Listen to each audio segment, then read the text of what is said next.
Karen, Hello, how are you doing? I'm fine. How are you doing?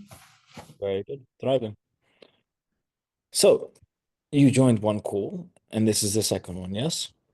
Yes, exactly. Are you always taking the calls at like 7 p.m. or how are you all like kind of separating it? There's no real structure. Not a real structure, right? You just I will typically take the first few calls. Mhm. Right, so the first few calls I will typically take, and then Ernest or someone else will typically take the later calls. Okay. All Yeah. right, let's see. And just for context, my calls are a lot more theory than anything else.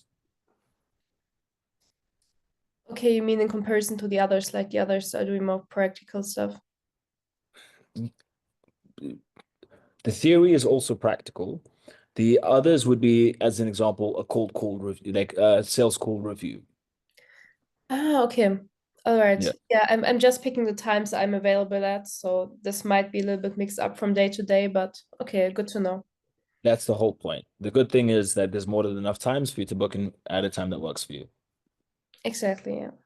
Wonderful. By the way, you're the first one here. So is there anything that you'd like to specifically go over? Not exactly. As this is the second call, I'm just like right now taking all the input I can. Okie dokie. Let me just message the people who haven't shown up yet to see if they're going to join. What niche are you in? Oh, what did you say? What niche are you in? I'm an electrical manufacturing service right now. What? EMS, do you know that? It's like electronical manufacturing. It's all about, let me search for the English term. It's all about circuit boards and so on, like electronical devices and little groups of things. But agency-wise, so your agency, you're working with people who do that. Yeah, exactly. I'm doing LinkedIn marketing for them. So I'm doing essentially I'm doing the content creation for them as well as campaigns to reach out for new customer acquisition. Okay, very nice. I'm pretty sure that's the wrong number, Patrick, and then just Muslim. Okay. And what methods are you using to book in calls? You mean for me? Yes. Right now, mostly LinkedIn for myself. Yeah. I used to do cold calls, but since I'm mostly working all day long, my clients are not available like at this time, for example. Right now it's 7 p.m. in my time zone, so they're not available for cold calls anymore. This is why I'm doing LinkedIn for myself too most of the time. Are you unable to target the like EST time zone, like America and Canada? I'm in European time zone, or do you mean why don't I talk to them? Yes. Why don't you talk to them? Right now, I just feel more comfortable, I think, in German, like with German customers. I think maybe it's because my sales skills are not that good, so that I feel a little bit more comfortable in my own language. I think I can express myself better. Maybe if Mm. time goes on and I improve in sales, I will be able to also speak with other customers. Okay, so look, let me give you a breakdown of what I do. I say what I do loosely, like my approach to sales training, which I would comfortably say is the best approach, right? So can you see Yeah. my screen? Yes, this is the spin wheel like we had the last time, so I'm familiar with Yeah. how it looks. Yes. So in regards to sales, nearly everybody who trains sales trains a script, right? But now, when it comes to closing deals, there's only three things that matter. That it boils down to three things. It's competence, conscientiousness, and IQ. Now, are you familiar with what competence and conscientiousness is? Yes, so I maybe we do have a different definition of it, but like competence, of course, that you know what you're talking about, that you can persuade someone because you know what you're talking about. Of course, it's not only about what you know, but how you present it. And about the second point, you mean conscientiousness, like being aware of what your offer actually is? No. So conscientiousness is someone who is highly conscientious or highly conscient would have a diary planned out, color coded, organized, and they will stick to every single aspect or they will have a panic attack. They are well structured, rigid individuals who have tasks, those tasks will be completed. To the complete opposite, someone who's low on conscientiousness will pretty much they'll put off work, they'll do it last minute, they'll just do what they do as they do it with no structure. All right. When it comes to clients, all right, a client wants someone who is more conscientious due to the fact that if they have work to do, they're going to get it done. So, competence. Are you able to no, do you understand what you are doing? And are you able to look at a problem and come up with a solution, a tangible solution that works? Are you competent? If a problem arises, will you fix it? Conscientiousness. Are you the type of individual who, when I get started with you, you're going to get started and you're going to do the work, right? Or are you going to take my money, fuck up, and fuck off?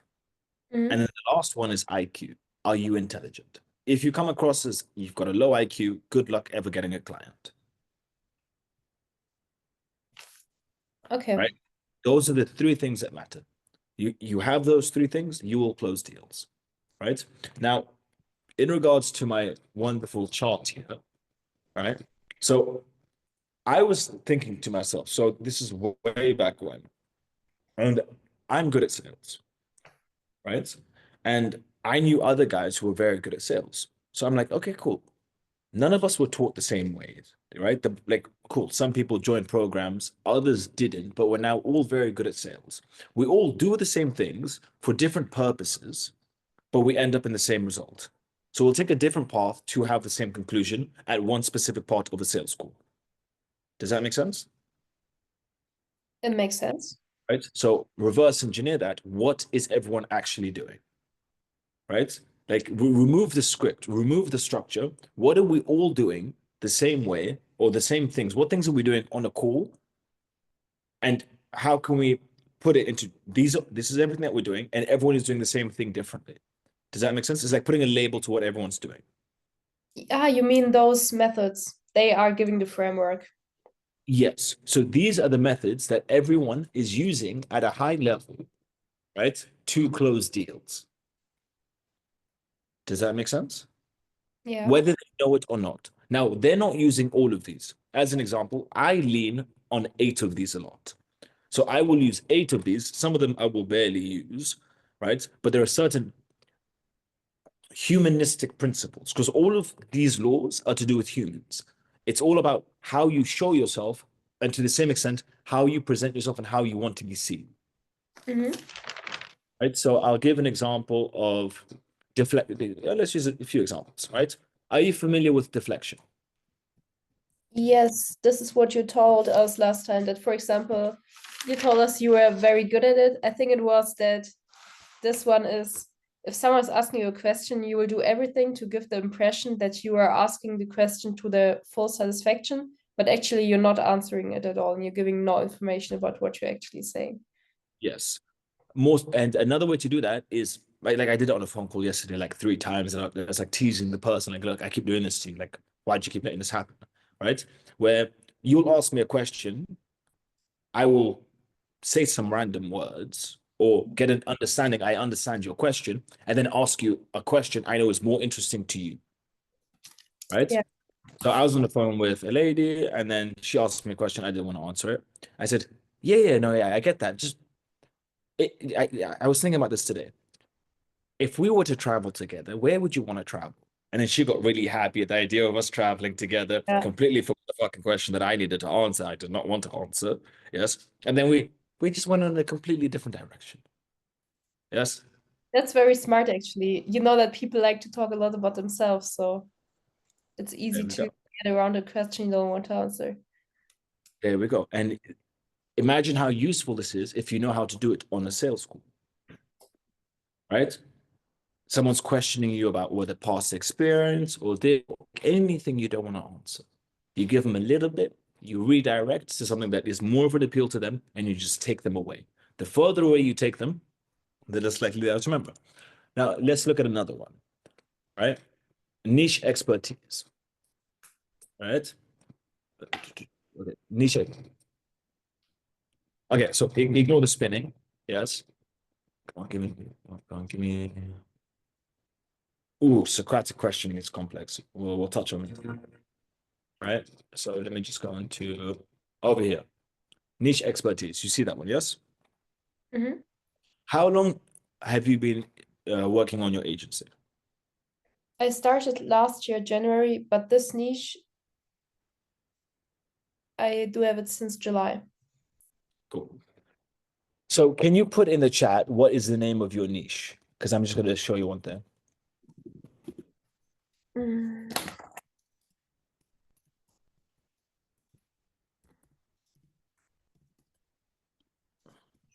effect.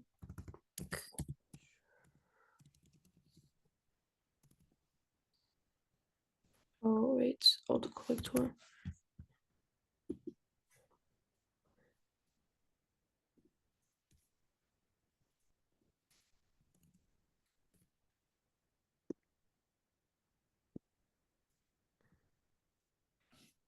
So,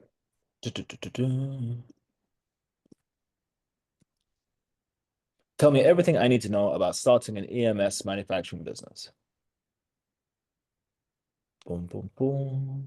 So this is just an AI tool, Mm-hmm. right? So it's just let it finish searching.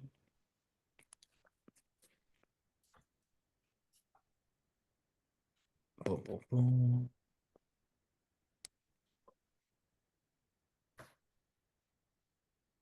Wonderful. Over here, it's giving me all of this random stuff, right? Now, more importantly, it's taken it from 89 resources. Realistically, all I need to do is pop a study pill. Granted, I don't do that, but just as an example, you know, like those pills people take to study in school, modafinil and stuff, Mm-hmm. right? All I need to do is study all of these, take a bunch of notes down, and bring this into my sales call, right? So, as an example, the legal requirements for starting an EMS business, the equipment needed for an EMS business, the technology requirements, the current market trends in the EMS, competition in the EMS sector, EMS industry analysis for 2025. Boom, boom, boom. So this is all just random bits of information, right? You see all of this, yes? Yeah, I do see it. Now, I study all of this, which is classed as niche expertise. And then throughout the duration of my sales call, I will keep popping information in. I will just add random bits of information about the market trends, what's required. Do you have this technology? Are you missing this? Did you hear that this company is doing this? So on, just random bits of information that I've got online, right? Mhm. How much more of an expert do I come across as? That's catapulting you to like a whole new level, I would say. And all I've done is sat down and read a bunch of bloody documents. And then all of us, no, but now, right? This is another basis where I'll say all these things. I'm saying random things. And if you, as my prospect, want to assume that I am the top and that I have hundreds of clients, or I must have hundreds of clients because I know all this knowledge, that's your fault, not mine. I'm not lying to you. How you perceive me is your choice. But now, what I'm doing is I'm utilizing niche expertise to portray myself in a way that I want to be seen, right? Yeah. And then, funny enough, niche expertise works very well with what's it called? With deflection, right? Train yourself on deflection. You can use niche expertise whenever you feel shit, I'm about to get caught. Let me deflect. No? Mm-hmm. Makes sense. right? Another aspect over here, yeah, it's called,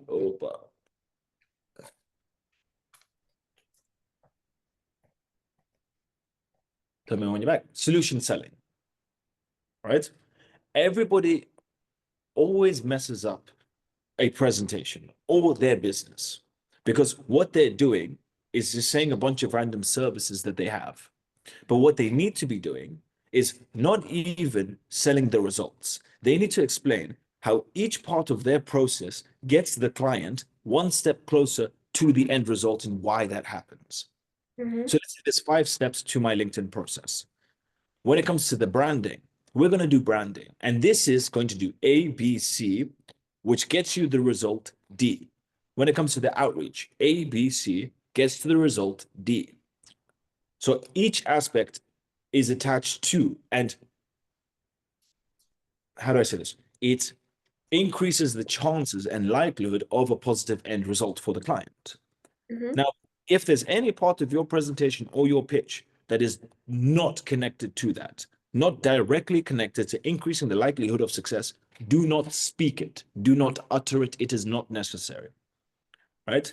You have to remember the client is there because they want results. They don't care how they get results. They want results. So anything you mention has to logically and articulated in the right fashion be that 1 or 2 steps away from increasing the chances of success. Success being the results at the end. Does that make sense? Makes sense, yeah. You need to be aware that every time you say this, you're increasing those chances. Then let's go into a more complex one. Where is it? Which is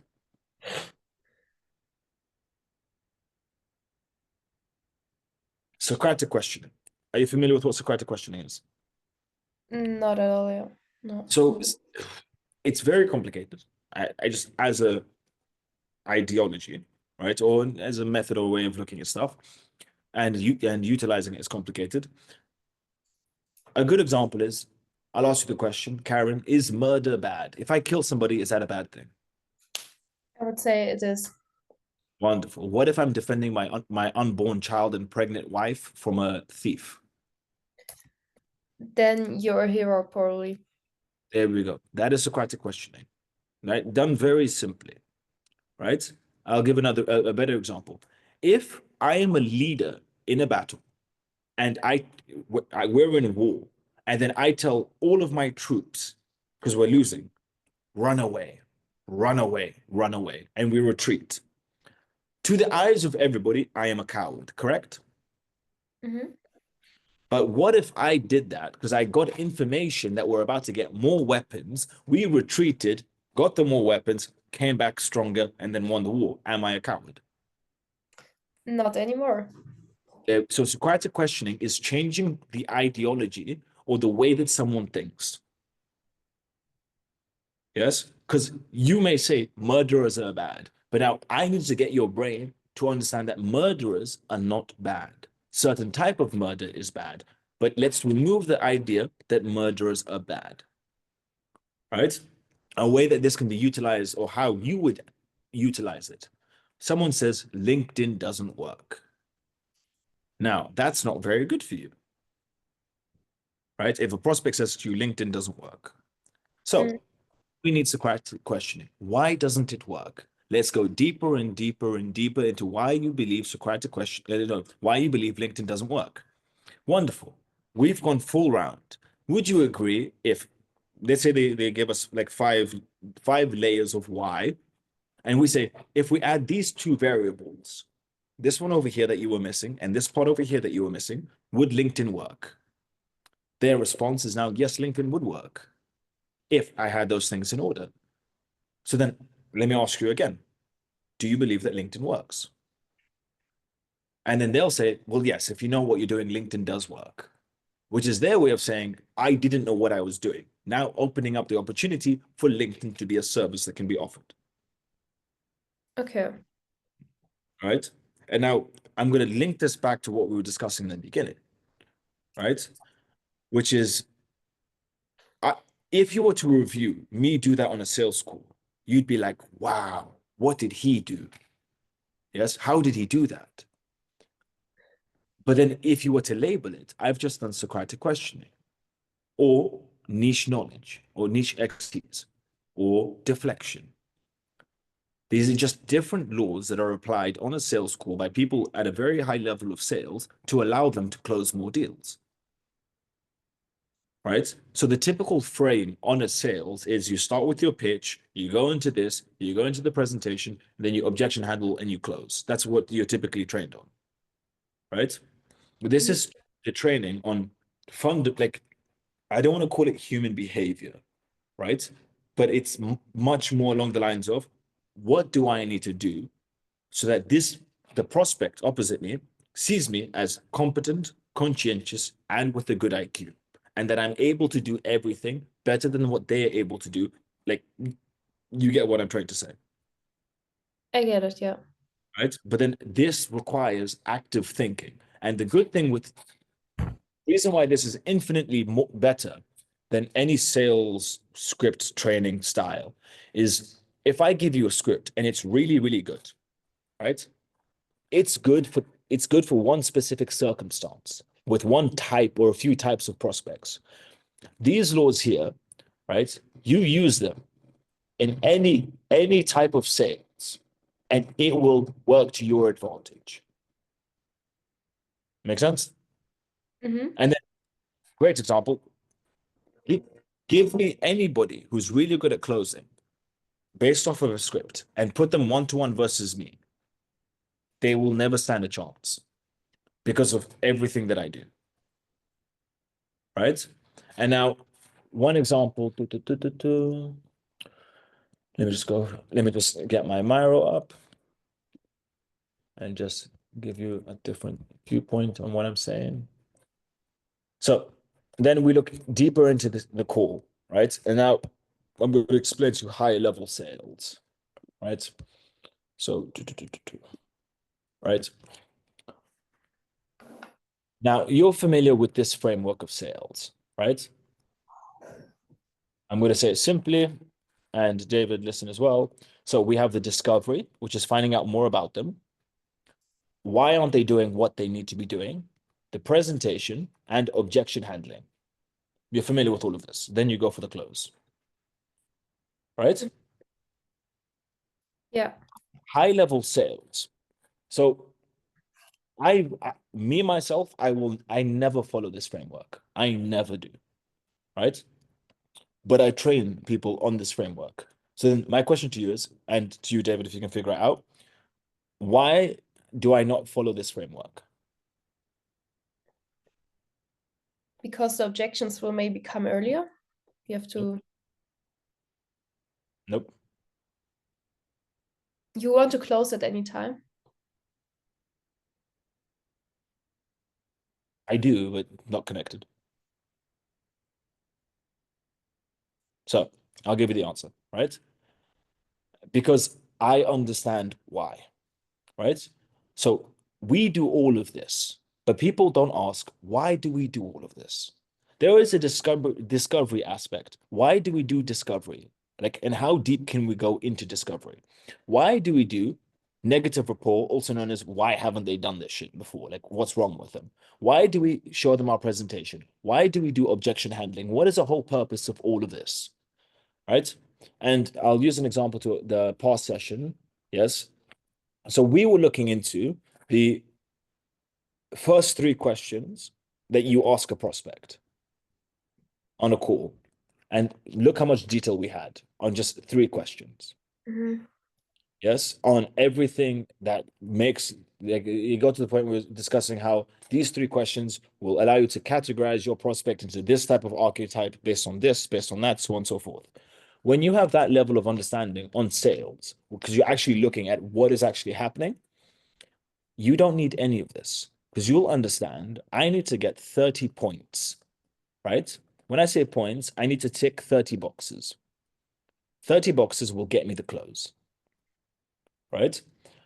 And depending on the prospect, will decide which boxes are of bigger priority. As an example, one prospect may have an ego problem, and then I need to spend, I don't know how long killing their ego. So fuck the discovery, fuck the presentation, fuck everything. I'm not starting until I've killed his ego. Right? Some prospects are in so much pain that I need to ask a little bit of discovery. I'm gonna make them cry, like literally cry. I've made multiple people cry in the sales call. I'm gonna make them cry in this part of the call, and then presentation. There will be no objection handling because if there's any objection handling, I'm just gonna bring back to negative rapport, and then I'm gonna close them. All right. The quickest I've closed a high ticket deal is I think 8 minutes.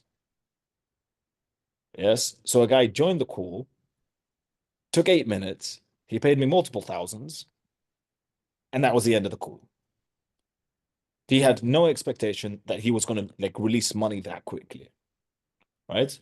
But then the only reason that I'm able to do that is having an understanding of the boxes. So just for that, I'm not going to draw 30 boxes, but on the basis that I know that this prospect already has all of these boxes ticked, I just have to handle these two, and then I've signed them. So then, Is there really a framework of 30 boxes, or is this just an analogy right now? yeah, and right now it's an analogy. Okay.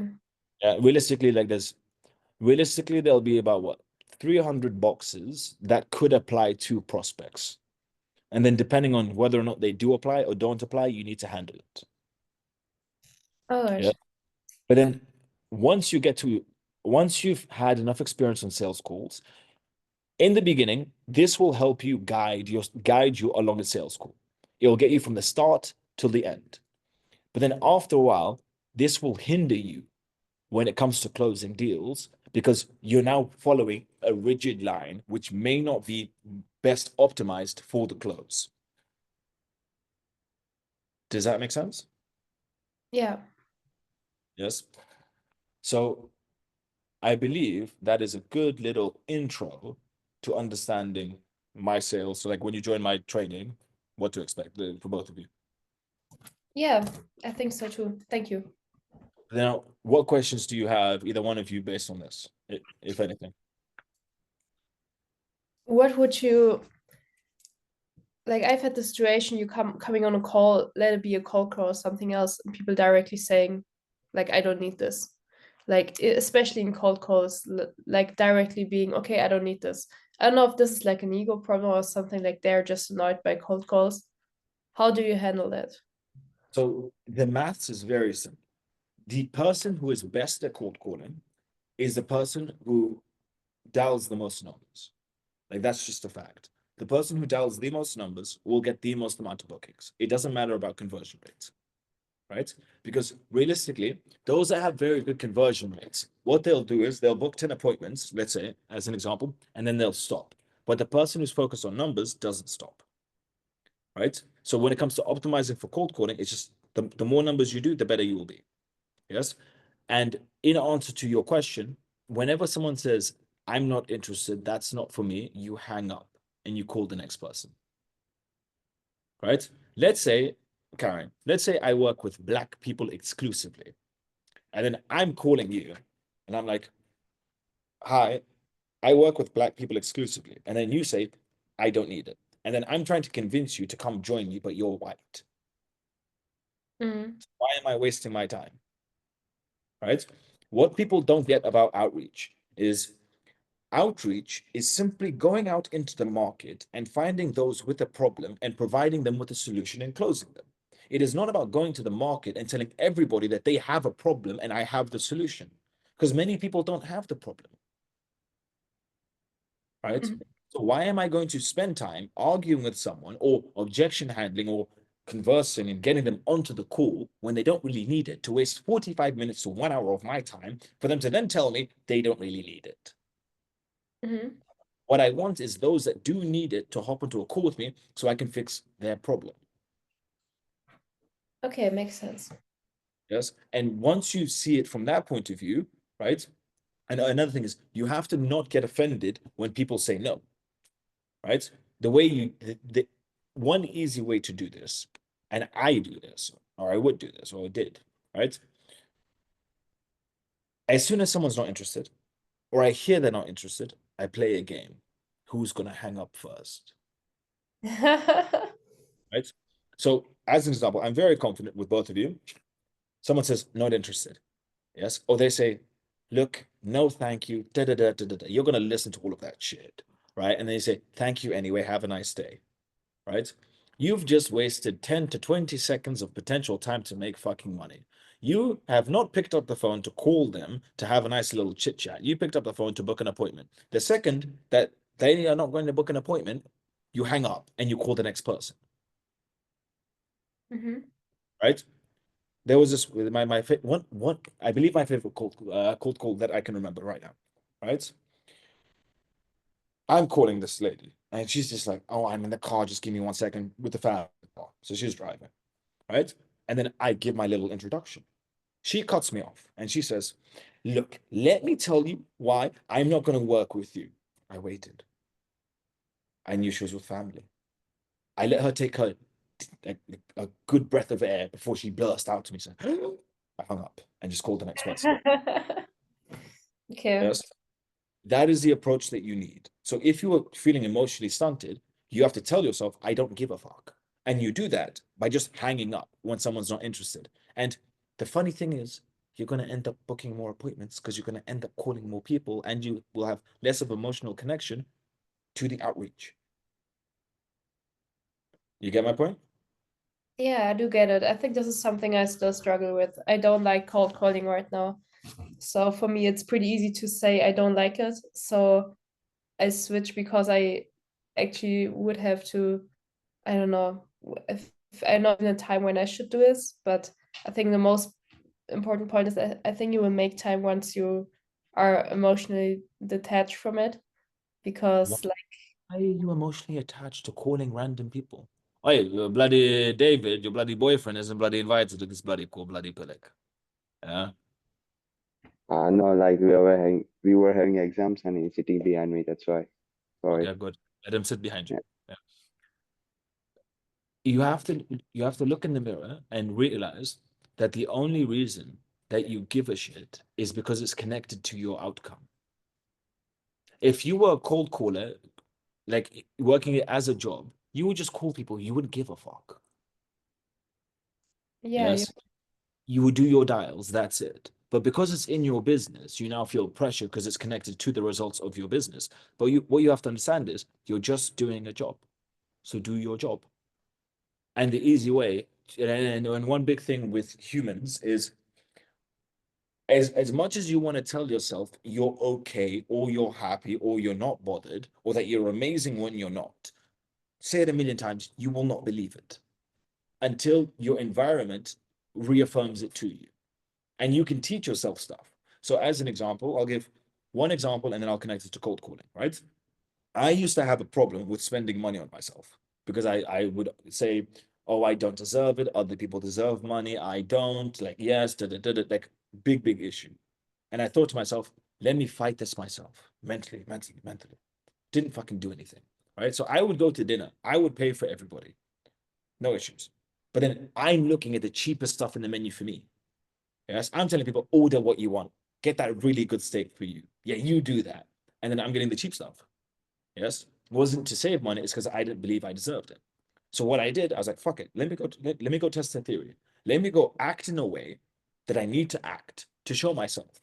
So I went to Louis Vuitton. I found something absolutely useless that I kind of liked. I'm like, fuck it, let's get it. I paid. I did that a few times. And then through action, I was able to show myself that I'm comfortable spending money on myself. And it's a good thing. And I deserve the money. Because you can't say to yourself you deserve it if you do not act as though you deserve it. So you have to act it into existence for you to then believe it is true. Because you're showing yourself that it's true. Right?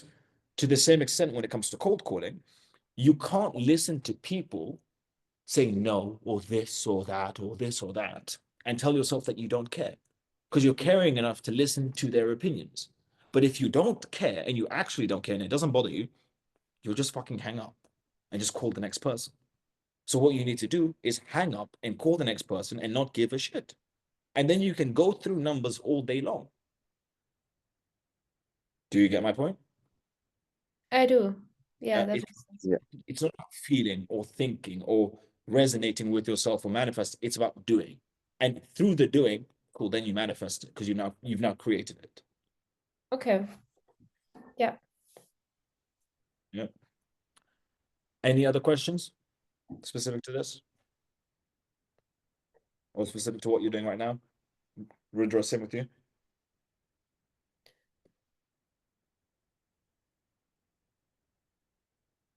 No? No. Wonderful. No questions. Both of you, tell me your financial targets. What?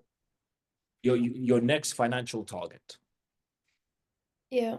Actually, by the end of this month, I wanted to go to 5K. Yeah. With my business. End of the year, 50K. Okay, wonderful. So both of you have accents, and as such, both of you are uncomfortable either cold calling to the USA or Canada.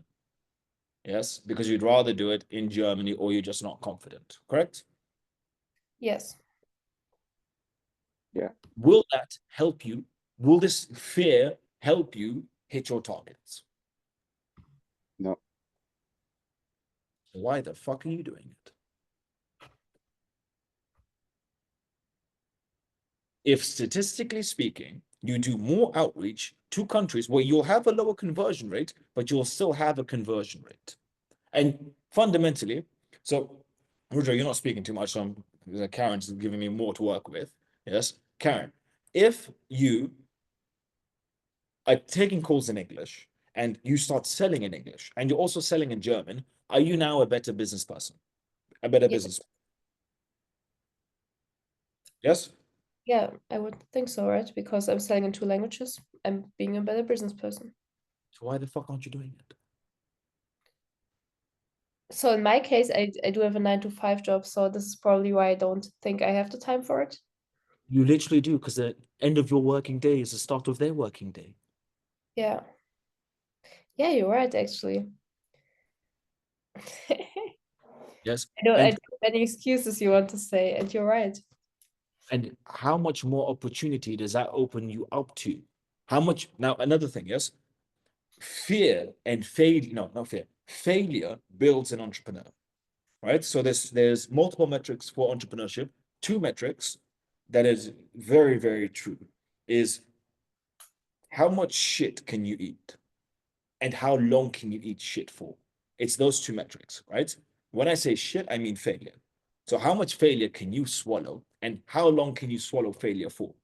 The longer you can swallow failure for, and the longer or the greater the failure that you can handle, right, will be directly correlated to how successful you become as an entrepreneur. Can we agree? Yeah. Right? Now, Yeah. let's paint a picture of Karen, right? Karen, if you start doing targeting in the evenings to USA, will you have more failure because of accent or language disadvantage? Yes.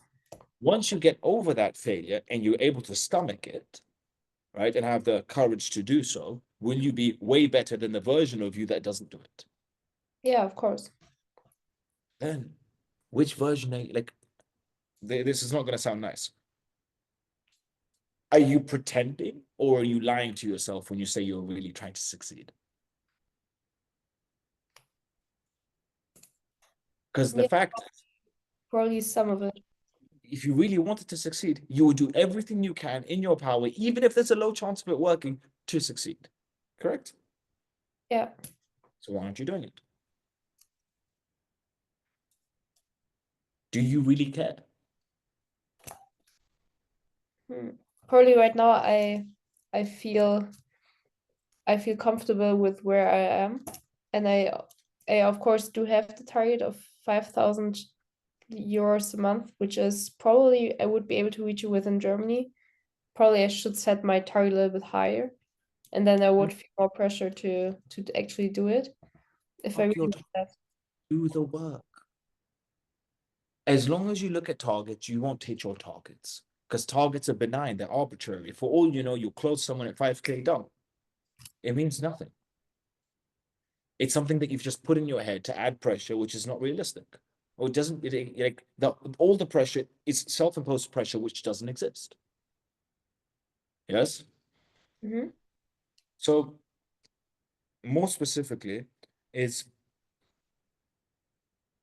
the version of you that you want to become, yes, or the best version of you, right? Now, granted, I'm saying stuff differently. The version of you that goes into both markets will be far greater than the version of you that doesn't.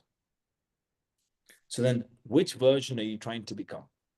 And yes, it's scary, but then how do you want your children to see you as someone who was too scared to enter other markets because they didn't want to pick up the phone and speak to strangers and then speak to people over a Zoom call because that was too scary, right?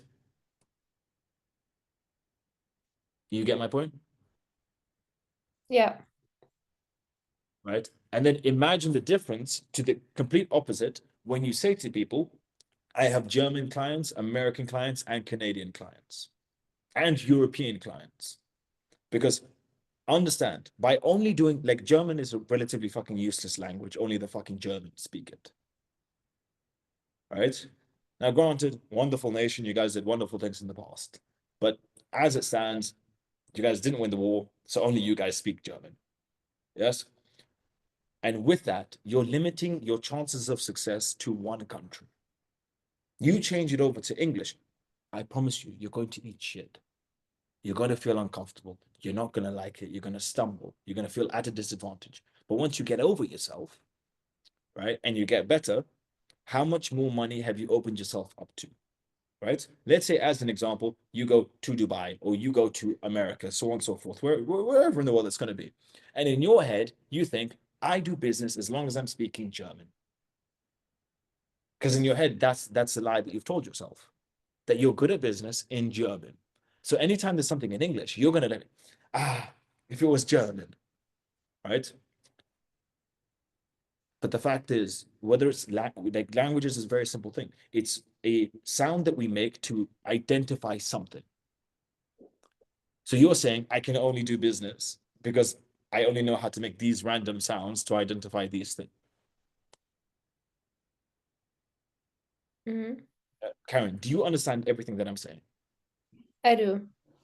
So one would argue your English is good enough. I think my English is yeah, it's probably good enough to. I actually already did cold calls when I was in the US myself. I did them in English, and then I stopped with it whenever I thought, okay, like all of the process to have German clients and US clients is like difficult to manage just the regulations of different countries. But this is not something that prevents me from actually doing it, and that's something I'm aware of.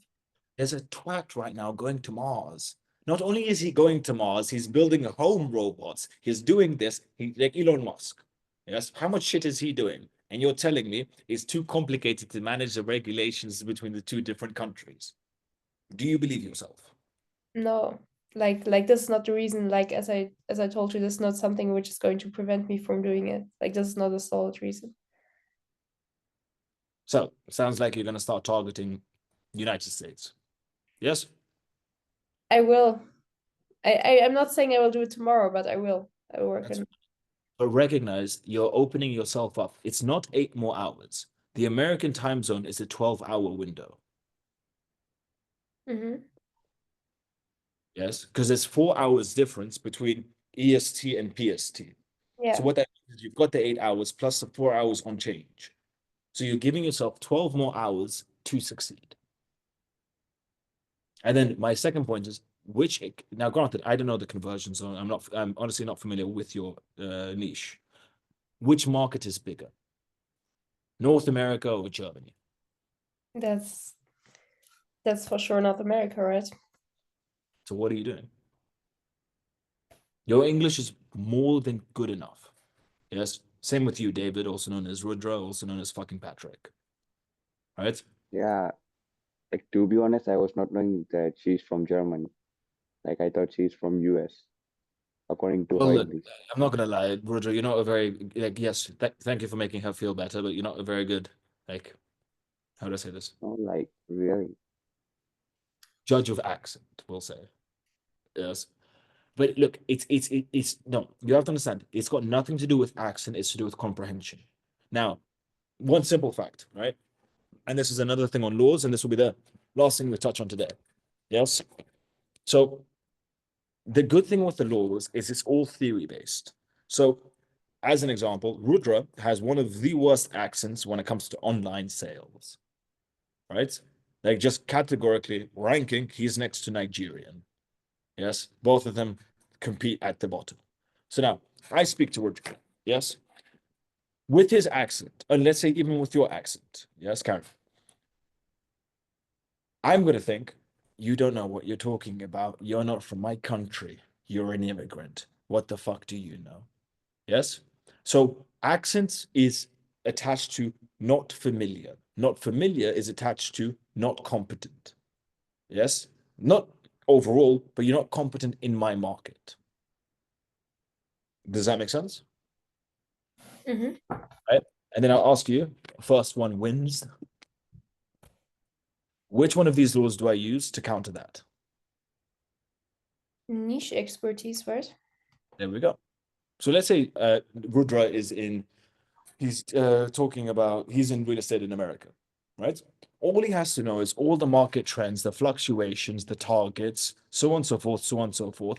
He has to drop it throughout the whole call. In the beginning, I promise you, they're going to think, why am I speaking with an Indian? Yes. By the end of the call, they're going to think, fuck, this Indian knows a lot of shit. So, yes, he has a disadvantage, but you have to look at the theory behind the disadvantage and you have to prop it up with other stuff that act as an advantage. The Indian, or sorry, the accent in both cases brings down your expectation, the expected understanding of the market. Yes. That is countered directly by niche knowledge. Right?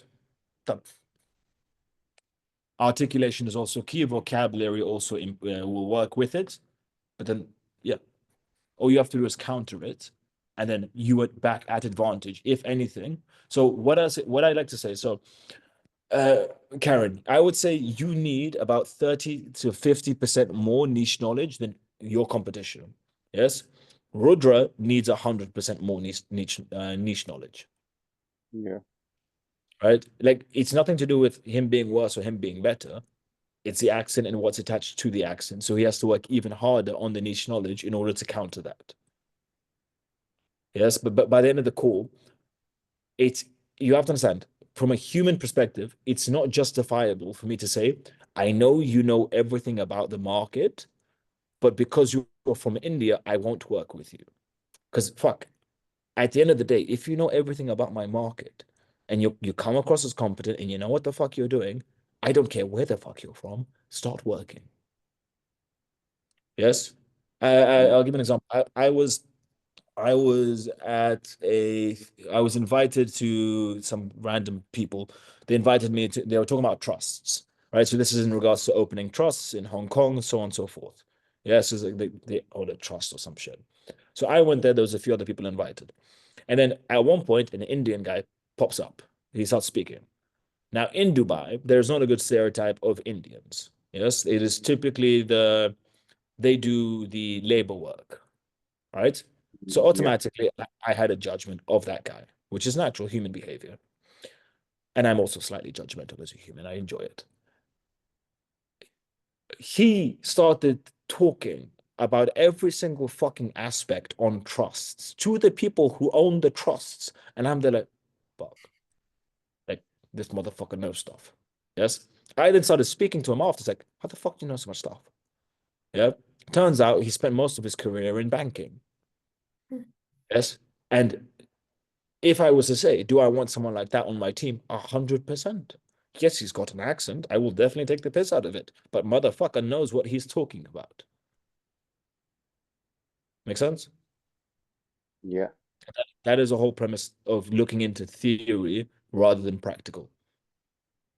And depending on who you're speaking to or how you are, as it's either who you're speaking to or your circumstances that will decide what laws you should follow. Make sense? Mm-hmm. Yeah. Wonderful. Any final questions? No questions, no. Not from us. Okay. I'll see you guys next week. Okay.